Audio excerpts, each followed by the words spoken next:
Diana's memorial was supposed to be a moment of silence, dignity, and carefully controlled royal grief.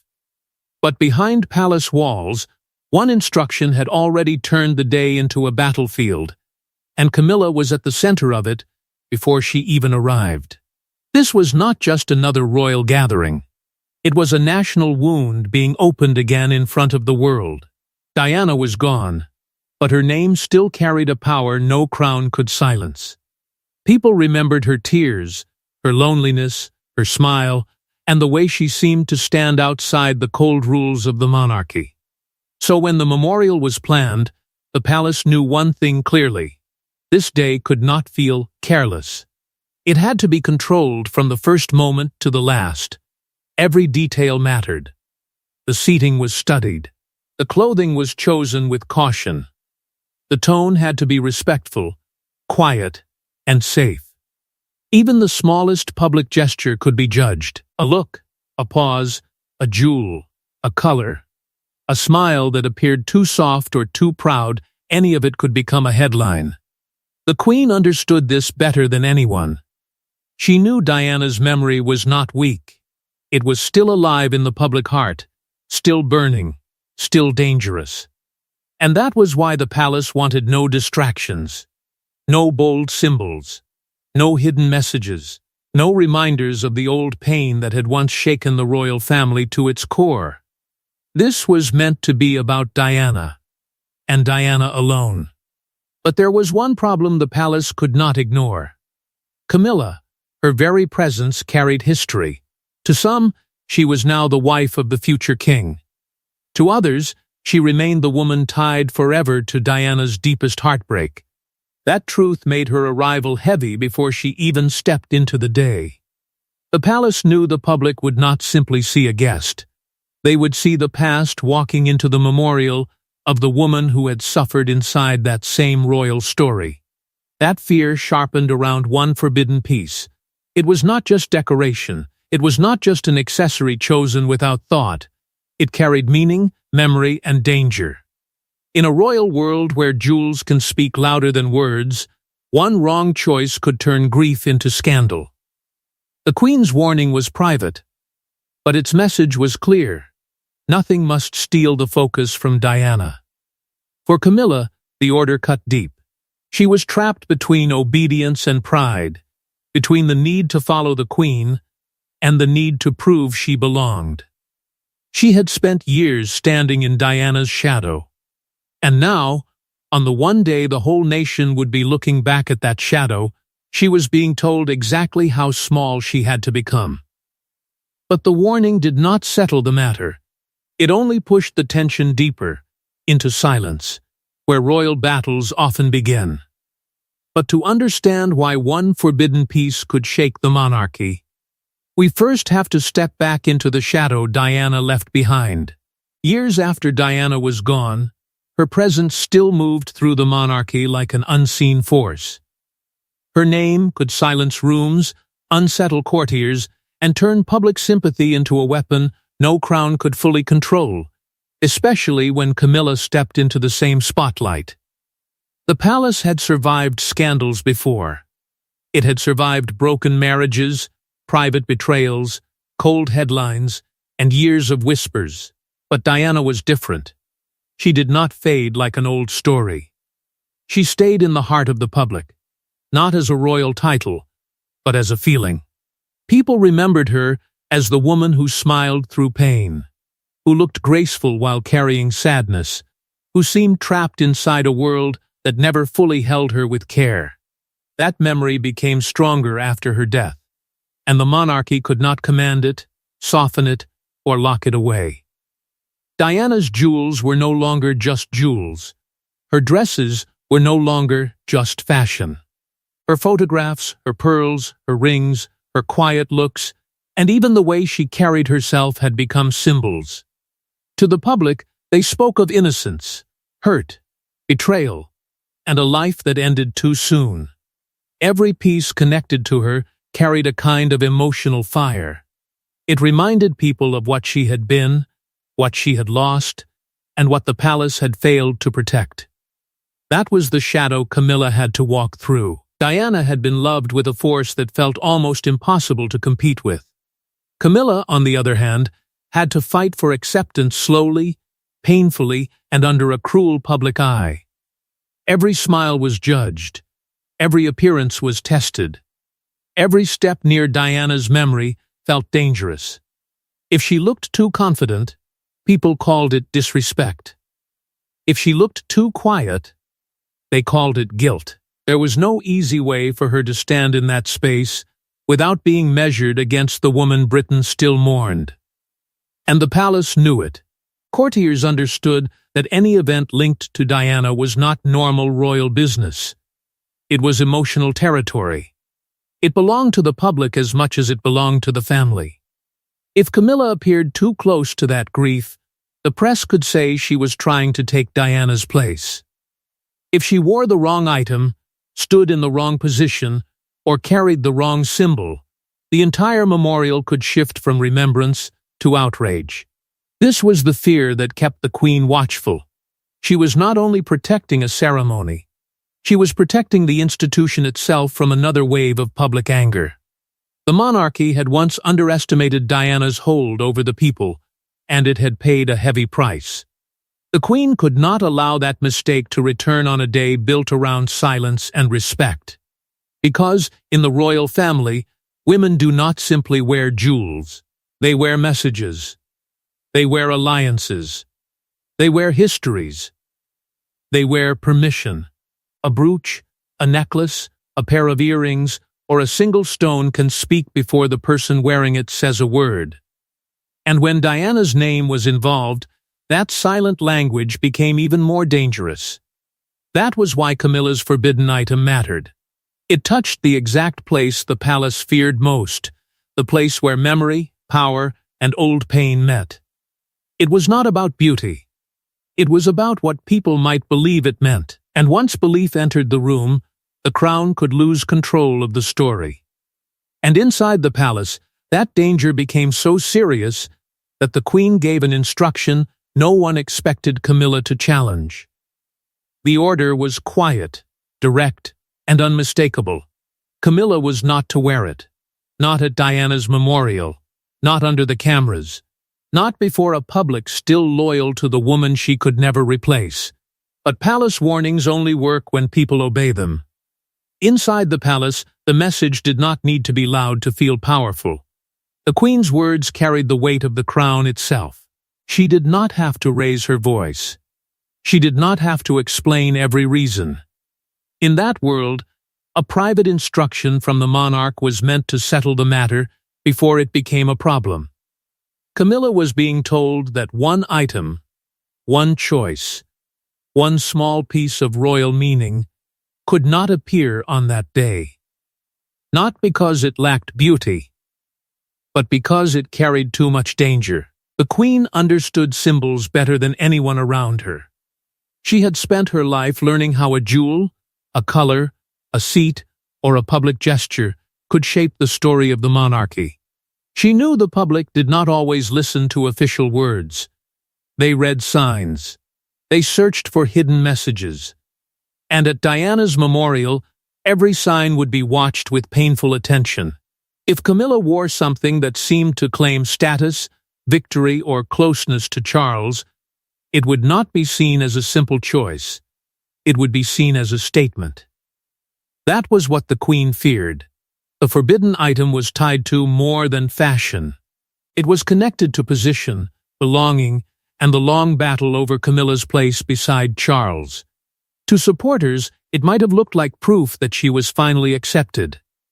But to those still grieving Diana, it could have looked like Camilla stepping into a space that did not belong to her. The palace could already imagine the headlines. The memorial would no longer be about remembrance. It would become about Camilla. The courtiers treated the ban as final. In royal life, instructions from the Queen were rarely repeated twice. Once spoken, they became the rule. A quiet order could move through the palace like a locked door closing.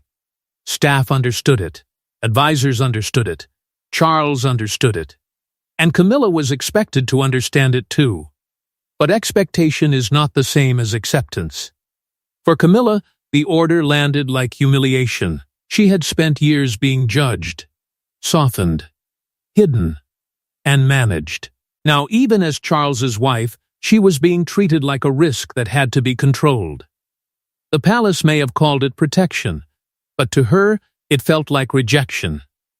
It was as if the crown was saying she could stand beside Charles, but only if she stayed small enough not to disturb Diana's memory. That pain turned into frustration. Camilla had waited through scandal, silence, and public anger. She had endured being compared to a woman the country adored. She had accepted a place that came with duty, but not always warmth. And now, on a day when the monarchy demanded discipline, she was being reminded that her position was still fragile. Charles stood trapped in the middle. His loyalty to Camilla pulled him one way. His obedience to his mother pulled him another. And between them stood Diana's ghost, stronger in death than many royals were in life. What began as a warning about one forbidden item was no longer just about appearance. It had become a private test of power, love, and control. But the item itself carried a deeper meaning, and that meaning was exactly why the Queen wanted it hidden. It was not just something beautiful. It was a signal. A royal object can speak louder than any statement. And this one whispered of inheritance, replacement, and victory. At Diana's memorial, that whisper could have sounded like a declaration of war. Inside the royal world, jewels are never simple. They may shine like decoration, but they carry weight. They carry permission. They carry the silent approval of the family. A necklace can say someone is trusted. A brooch can show loyalty. A pair of earrings can remind the public of a woman they never stopped loving. And on a day tied to Diana, even the smallest piece could become a weapon without anyone saying a word. That was why the Queen feared this particular item. It was not only about how it looked. It was about what it could mean. To outsiders, it might have seemed like a harmless royal accessory. But inside the palace, people understood the deeper danger. The piece carried the feeling of rank, closeness, and victory. It placed Camilla not just beside Charles, but beside the long future of the crown. And that was exactly the problem. Diana's memorial was meant to belong to Diana. It was meant to honor the woman whose pain had become part of Britain's memory. It was not supposed to become another quiet battle over Camilla's place. The Queen knew that if Camilla wore the jewel, the public might not see respect. They might see triumph. They might see the woman who survived the scandal standing in the place Diana had lost. They might see a message that no palace statement could take back. And the press would not need much. One photograph. One close look. One headline. That was all it would take. The story could shift from grief to outrage in a single morning. Instead of writing about Diana's memory, the newspapers could ask why Camilla had chosen that piece, why the palace had allowed it, and whether she was trying to claim space that still emotionally belonged to Diana. The memorial would no longer feel like mourning. It would feel like a contest.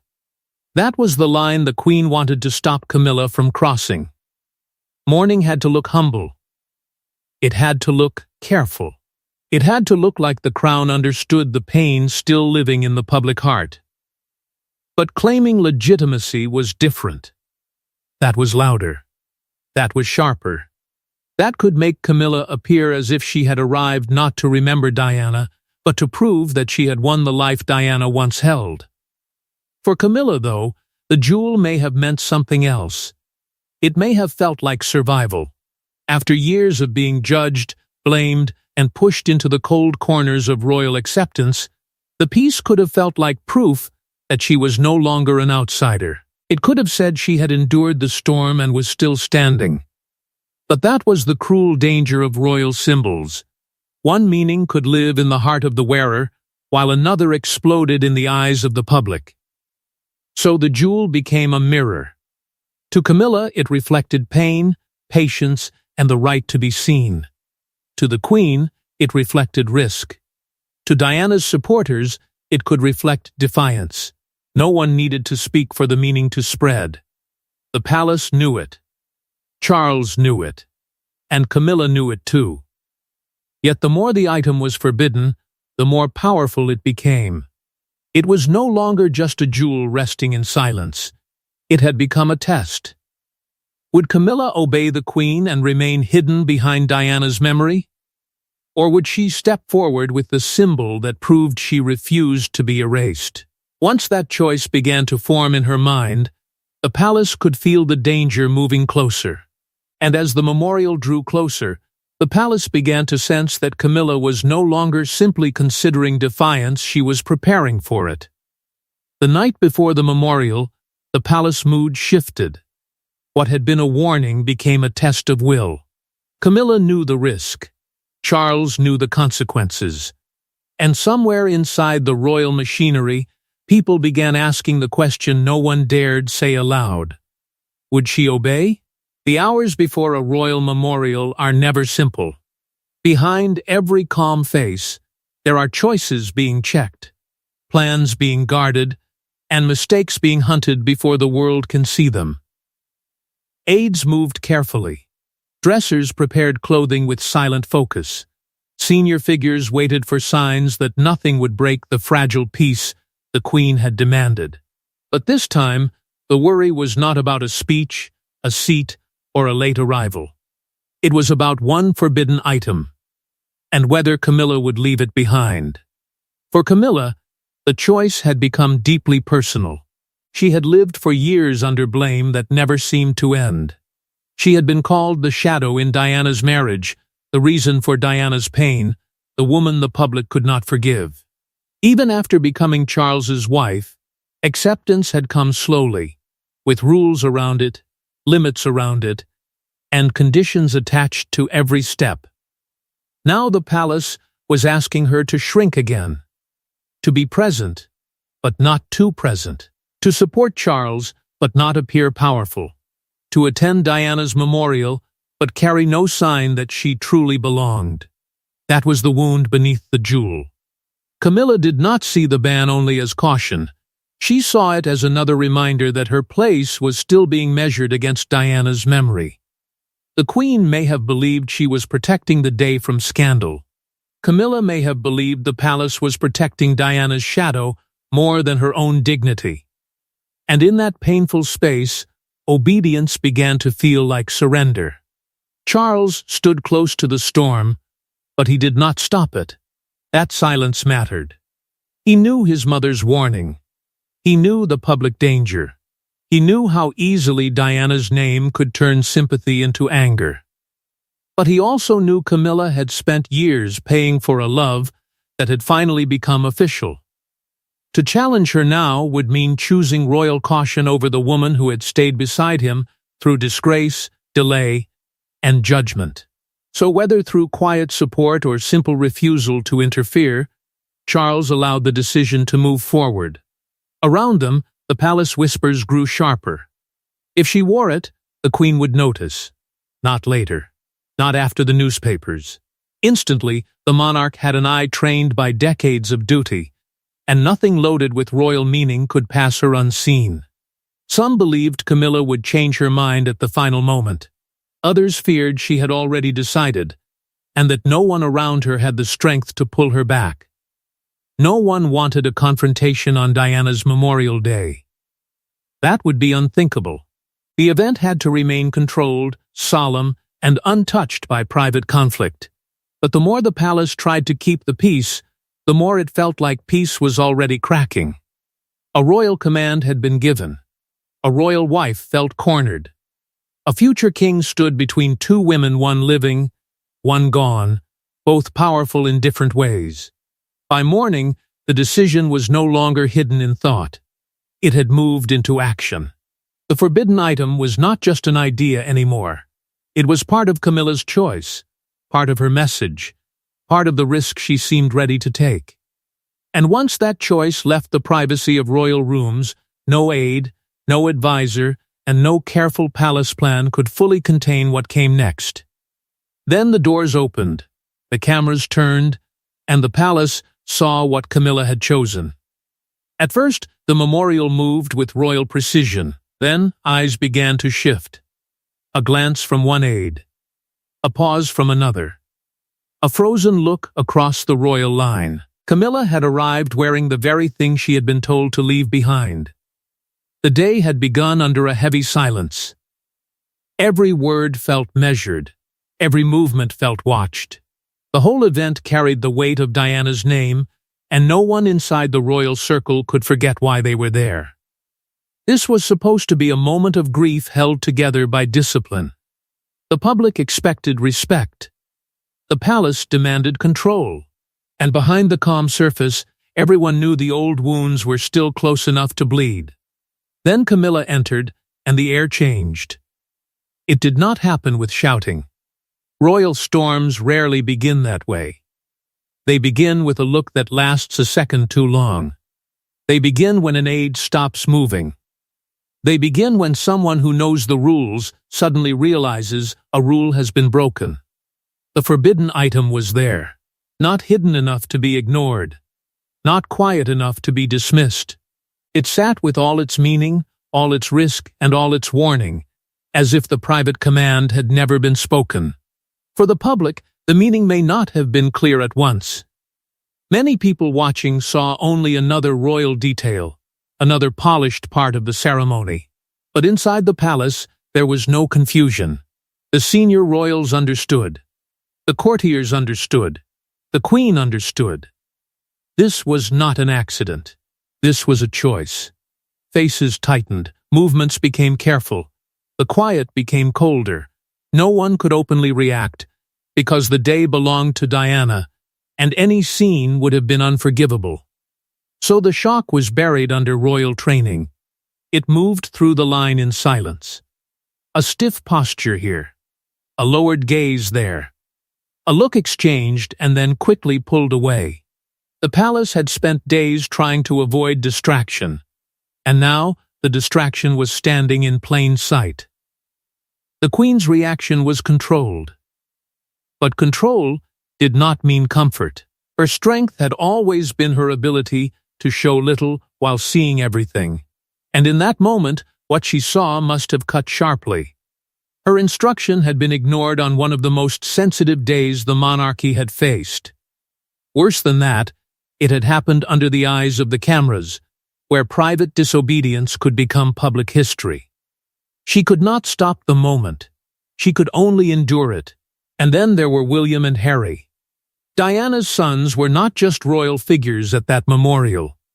They were the living heart of the grief. For them, this was not palace strategy. This was their mother. Every choice around that day touched something personal. To see the event complicated by the same old tensions, the same painful triangle, the same shadow that had followed their family for years, must have made the silence feel heavier. They had come to honor Diana, but once again, the story around her was being pulled into royal conflict. That was the true damage. Camilla's act did not need to be explained out loud to change the meaning of the day.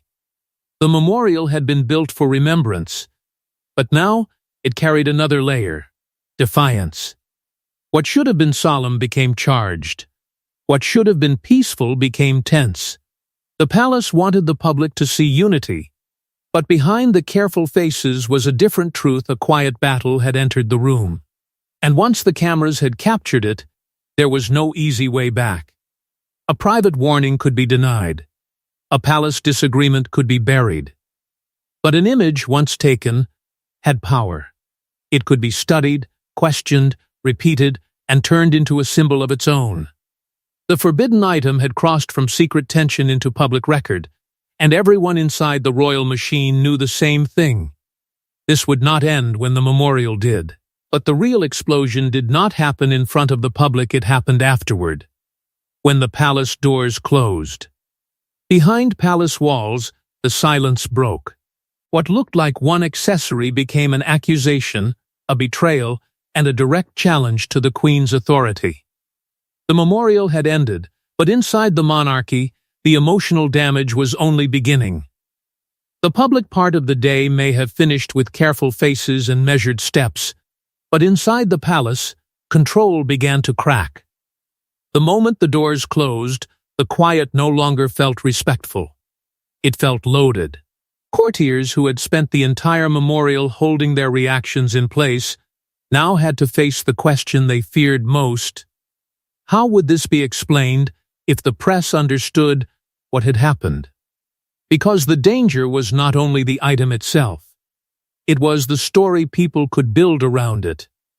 The palace knew how quickly one royal detail could become a scandal. A single photograph could be enlarged, studied, and turned into proof of hidden war.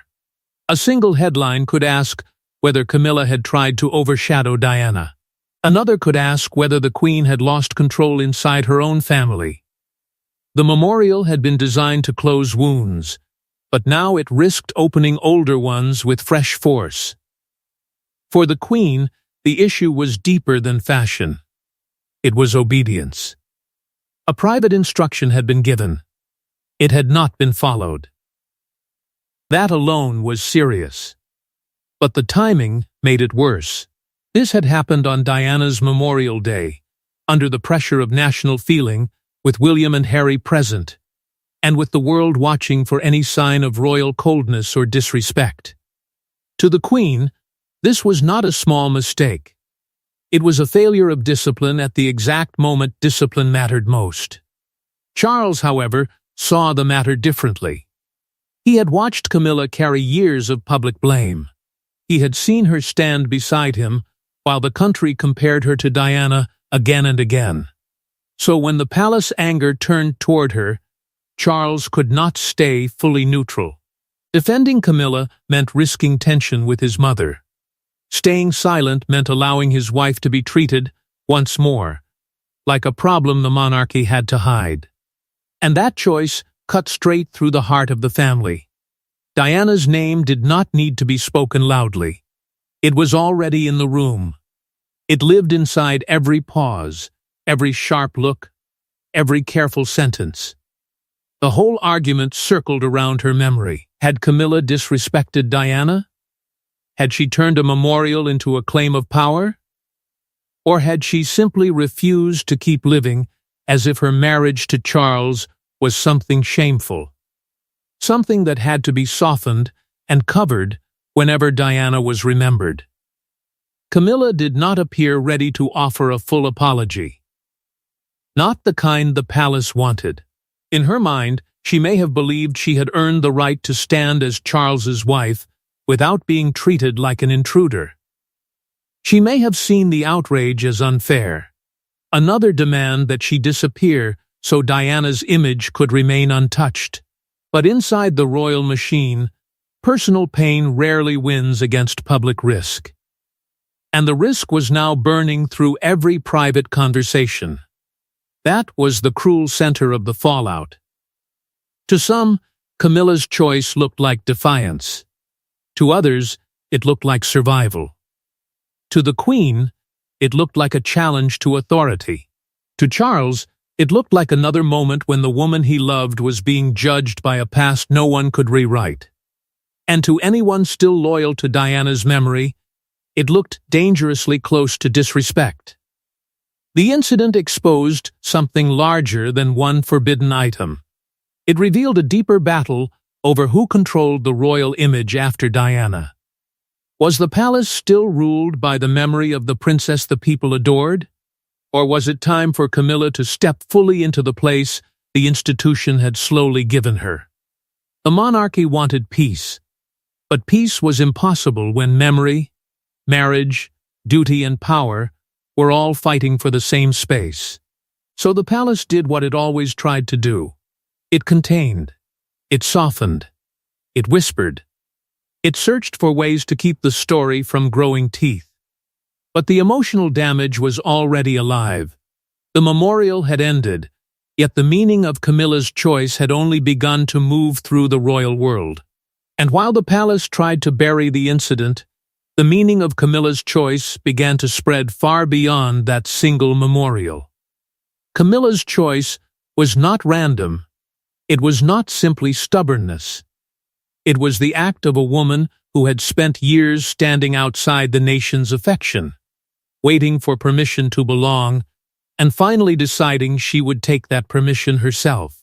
For years, Camilla had lived inside a strange kind of royal half-light. She was close to power, yet still kept at a careful distance from full public warmth. She was married to Charles, yet still measured against Diana. She had a title, a place, and a future. But none of it erased the cold truth that many people still saw her through the pain of the past. Every step forward came with a reminder of the woman who had once stood in that same story and captured the nation's heart. That was the burden Camilla carried. She could attend royal events, smile beside Charles, and perform her duties with patience, but the comparison never fully stopped. Diana's memory remained soft and powerful. Camilla's image remained harder, more complicated, and easier for the public to judge. One woman was remembered as wounded. The other was remembered as the person who had survived the wound. And in the emotional court of public opinion, survival did not always look noble. Sometimes it looked like victory at someone else's cost. So when Camilla chose the forbidden item, it was not only about wearing something beautiful. It was about refusing to remain a permanent apology. It was her way of saying she was no longer only the shadow in Diana's story. She was Charles's wife. She was part of the royal future. She had endured years of shame, waiting, and quiet punishment. And now she wanted her place to be seen without fear. But that was what made the act so dangerous. To some it could look brave. A woman standing up after years of public blame. A wife refusing to be hidden. A royal figure claiming the space she had finally been given. But to others it could look cold, even cruel. Because the day was not about her pain, it was about Diana's memory. And when personal victory stepped too close to public grief, the line between strength and disrespect became almost impossible to control. The Queen's ban represented the old rule of monarchy: duty before feeling, restraint before pride, the crown before the self. In the Queen's world, a person did not use a memorial to prove a point. They disappeared into the importance of the day. They became smaller so the institution could survive. Camilla's choice challenged that rule, not through words, but through meaning. And that was the deepest clash. Camilla needed to be seen. The monarchy needed to control what the public saw. Camilla wanted permanence. The palace wanted peace. Camilla wanted the pain of being treated as an outsider to end. But the more she tried to step fully into her role, the stronger Diana's shadow seemed to grow around her. It was a cruel trap. If Camilla stayed quiet, she remained trapped under Diana's memory. If she stepped forward, she risked proving why the palace feared her presence at all. Her defiance may have been born from hurt, but in royal life, hurt can become scandal the moment it touches a symbol. And once that symbol had been seen, the question was no longer only what Camilla had meant. It was what the family would now have to carry because of it. But in royal life, a single act of defiance rarely ends with the person who commits it. It leaves marks on the entire family. But in royal life, a single act of defiance rarely ends with the person who commits it. It leaves marks on the entire family. That was the part the palace understood too late. Camilla's choice had not stayed small. It had moved beyond one memorial, beyond one jewel, beyond one private order. It had become a sign of something much bigger, the long battle between Diana's memory and Camilla's future. And inside that battle stood the monarchy itself, trying to protect its dignity while quietly struggling with the pain it had never fully escaped. For the Queen, the damage was not only emotional, it was royal. A command had been challenged, and in the House of Windsor, that kind of challenge does not disappear easily. The crown depends on order. It depends on people knowing their place, holding their feelings back, and choosing duty even when pride burns underneath. But Camilla's act had shown that the old rules were weakening. The palace could still give instructions, but it could not always control the wounds behind them. Charles was left carrying both sides of the storm. He wanted Camilla accepted. He wanted the years of blame to finally end. But every step toward her acceptance seemed to pull Diana back into the center of the story. That was the cruel truth he could not outrun. The woman he had loved for decades was now his wife. But the woman Britain mourned still held a place no title could replace. And in that painful space, even a jewel could become a battle for history. For William and Harry, the moment carried a different weight. Their mother's memory was not a palace symbol. It was personal. It was grief. It was childhood. Loss. And a wound the public could discuss, but never truly understand. To see Diana's memorial touched by old tension must have felt like another reminder that even after her death, the royal machine could not leave her story in peace. The family could stand together in public, but behind that unity lived years of sorrow, anger, and silence. And Camilla, whether seen as brave or reckless, had forced the palace to face a question it did not want to answer.